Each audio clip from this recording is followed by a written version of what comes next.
Hello student, welcome back to my channel. তো এর আগের দিন আমরা the wild swans at Coole by W B. ইয়েটসের লেখা ফার্স্ট পার্টটা বা ফার্স্ট স্ট্যান্জটা পড়েছি। আজকে আমরা চেষ্টা করব এটার পুরো স্ট্যান্জটাই পড়া। চলো স্টার্ট করা যাক। তো এর আগের দিন আমরা কি দেখেছি যে তিনি কুলে পার্কে গেছেন এবং সেখানে কুলে লেকে তিনি 59টা ফান্স অর্থাৎ রাজহাঁসকে দেখেছেন এবং এখানে তিনি সেখানকার কুলে পার্কের যে প্রাকৃতিক সৌন্দর্যের বর্ণনা সেই বর্ণনাও দিয়েছেন। আমরা এই পাঠে দেখবো যে তিনি কি বলেছেন।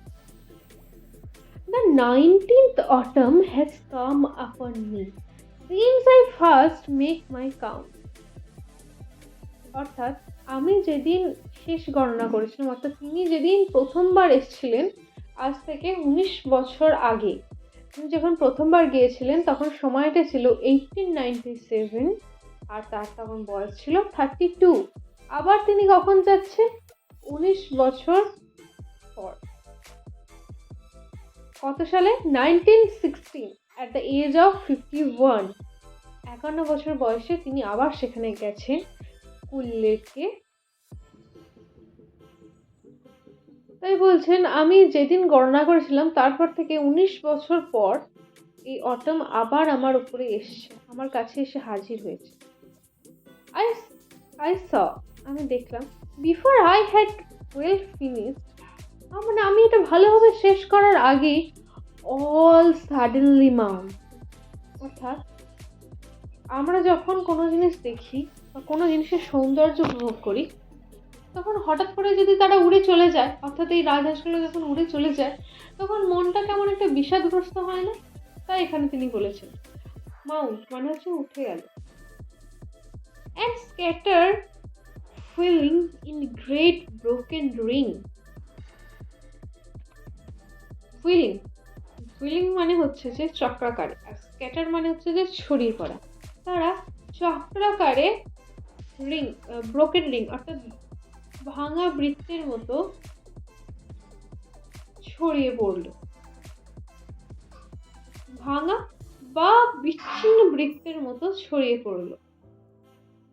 Upon their clamorous wings, clamorous মানে হচ্ছে যে এর মানেটা হচ্ছে যে খারাপ শব্দ, harsh sound। তাদের ডানা ঝাপটানোর যে একটা আওয়াজ হয় এখানে সেই আওয়াজটাকে বলা হয়েছে upon their clamorous wings, মানে হচ্ছে যে তাদের তীক্ষ্ণ শব্দকারী ডানার ওপরে ভিত্তি করে। I have looked upon those brilliant creatures, আমি সেই অসামান্য ক্রিয়েচার্স অর্থাৎ জীবগুলিকে দেখছিলাম। and now my heart is sore, এবং আমার হৃদয় বা আমার ভিতরটা এখন ক্ষতবিক্ষত, কারণ তার এখন বয়স হয়েছে এবং সেই যে ক্রিয়েচার্স গুলো তারা এখন আর ঠিক সেই আগের মতনই রয়ে গেছে, তাদের মধ্যে কোনো চেঞ্জ নেই। এই কারণের জন্যই লেখকের বা কবির দুঃখ হয়েছে, অর্থাৎ তিনি যেন মৃত্যুর কাছাকাছি পৌঁছে গেছেন, তার সত্ত্বেও ওই হাঁসগুলির মধ্যে কোনো চেঞ্জ নেই।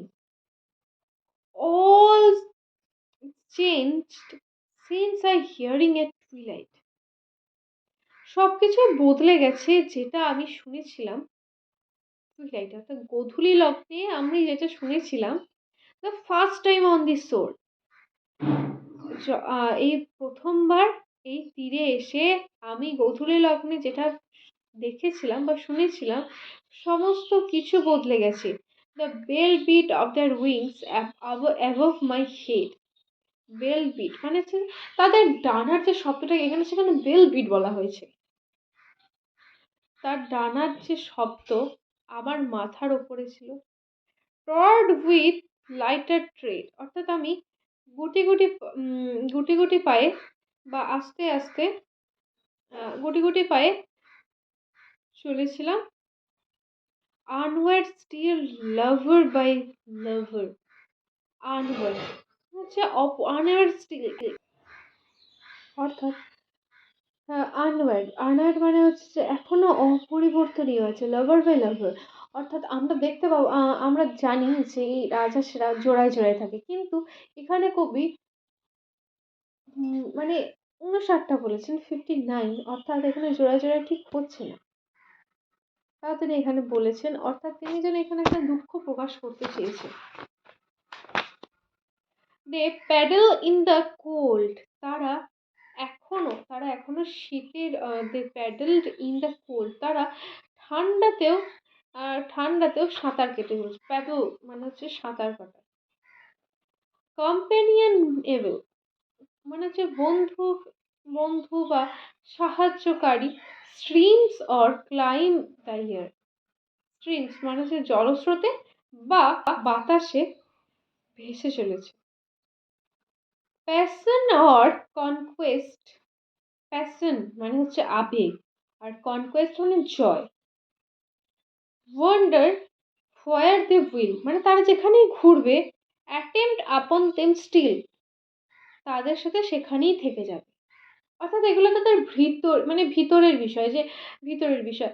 একটু যে তার বাইরের বিষয় না, এটা তাদের অন্তরের বিষয়। বাইরের বিষয় হলে কি হবে, যে এটা তাদের সাথে থাকবে না, কিন্তু এটা তাদের অন্তরের বিষয়, এটা তাদের অন্তরের মধ্যে রয়েছে। তাই প্যাশন মানে আবেগ এবং জয় সবসময় তাদের সাথেই থাকবে, তারা যেখানেই যাক না কেন। But now they drift on the still water, কিন্তু এখন তারা ড্রিফট মানে হচ্ছে ডুব দেয়া, এখন তারা ডুব দিল স্টিল, অর্থাৎ স্টিল মানে হচ্ছে স্তব্ধ বা নিথর। তো স্তব্ধ বা নিথর লেকের জলে। মিস্টিরিয়াস, বিউটিফুল, সুন্দর। মিস্টেরিয়াস, মিস্টেরিয়াস কেন বলেছে, কারণ তাদের সৌন্দর্য এখনো সে আগের মতনই রয়েছে, অপরিবর্তনীয়, কোনো পরিবর্তন নেই। এতদিন হয়ে যাওয়ার পরেও তাদের মধ্যে কোনো পরিবর্তন নেই। তাদের মধ্যে তারা মানুষকে যেভাবে ভালোবাসে বা একে অপরকে যেভাবে ভালোবাসে, এবং তাদের বন্ধুত্বের মতো যে বন্ড, তারও কোনো পরিবর্তন নেই। এই কারণের জন্যই তিনি সেই সোয়ান্সগুলোকে মিস্টেরিয়াস বলেছেন।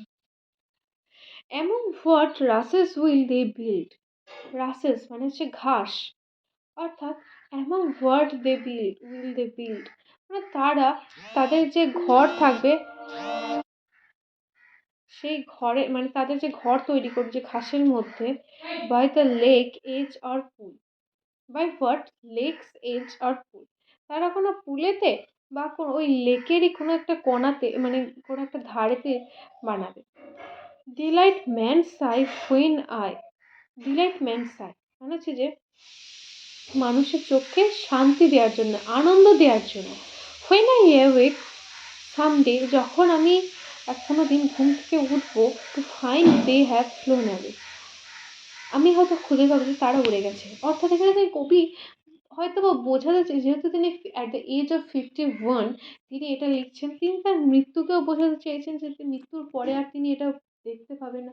আবার তিনি এটাও হতে পারে যে তিনি এটা বোঝাতে চেয়েছেন যে প্রকৃতির নিয়মে হাঁসেরা তাদের ওই রাজহাঁসেরা বা সোয়ানসেরা তাদের বাসস্থান পরিবর্তন করতেই পারে, তাই তিনি এই কথাটা বলতে পারেন। তো লাস্ট লাইনে তিনি আমাদের জন্য একটা কোশ্চেন রেখে দিয়েছেন, আমরা এটা কমপ্লিট করে ফেলেছি। ওকে, দেখা হচ্ছে পরের পার্টের ভিডিওতে। Bye bye.